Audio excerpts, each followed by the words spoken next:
Nächster Redner, Nikolaus Scherak, Justizsprecher der NEOS.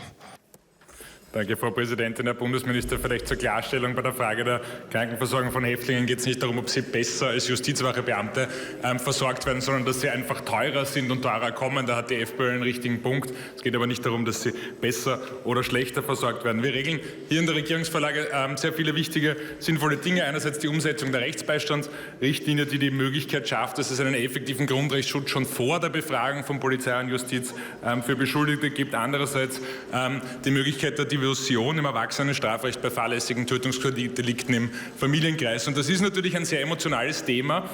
Es ist aber trotzdem jedenfalls sachgerecht, wie wir das hier regeln, weil die Menschen, denen so ein Unglück widerfährt, die nicht nur, wie die Kollegin Steinegger gesagt hat, wahrscheinlich für ihr ganzes Leben lang gestraft sind und mit diesem Schicksal kämpfen müssen, sondern weil es darüber hinaus auch wirklich keinen einzigen General- oder spezialpräventiven Grund geben kann, dass ich hier eine Strafe auch aussprechen muss. Was wir vor allem hier regeln, ist die Grundzeugenregelung. Und die Grundzeugenregelung, haben wir schon gehört, hat vielleicht nicht den ultimativ idealen Start gehabt, was aber nicht an der Umsetzung lag, sondern daran, dass es so wenig Anwendungsfälle gab. Und ich glaube trotzdem, dass sie ein sehr effektives und effizientes und probates Mittel sein kann, um entsprechenden Befugnismissbrauch und entsprechende Korruptionsdelikte auch aufzudecken. Und das Ganze, obwohl die Grundzeugenregelung natürlich in einem Widerspruch oder in einem Spannungsverhältnis zur grundsätzlichen Rechtstradition in Österreich steht, nämlich einerseits zum Verfolgungszwang, andererseits dem Rechtsstaatlichkeitsprinzip, dem Gleichheitssatz. Und das ist natürlich eine gewisse Art von Sonderbehandlung, die dieses Spannungsverhältnis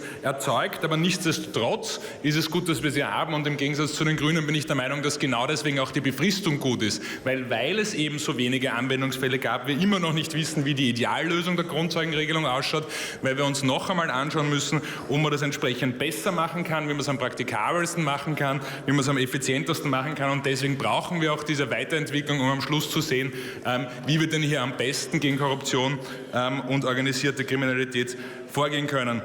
Genau deswegen freue ich mich auch schon, dass wir das in 5 Jahren wieder einer Evaluierung zuleiten werden, dass es hier hoffentlich wieder eine Studie geben wird, Herr Bundesminister, und ich hoffe, dass wir sie dann sofort als Abgeordnete zugestellt bekommen und nicht erst darum bitten müssen. Der Sektionschef Pilnacek hat damals, glaube ich, gesagt, man sollte ja nicht die falschen Schlüsse daraus ziehen, deswegen kriegen wir sie noch nicht. Wichtig ist, dass wir sie sofort haben. Haben sie ja nachher dann auch bekommen, um entsprechend die richtigen Schlüsse zu ziehen. Es ist eine gute Regelung und wir werden sie noch einmal evaluieren in 5 Jahren. Die Kronzeugenregelung sei ein effektives und effizientes Mittel, um Korruptionsdelikte aufzudecken, so NEOS Justizsprecher Nikolaus Scherak. Er hält eine Befristung von 5 Jahren gut, da es noch sehr wenige Anwendungsfälle gebe.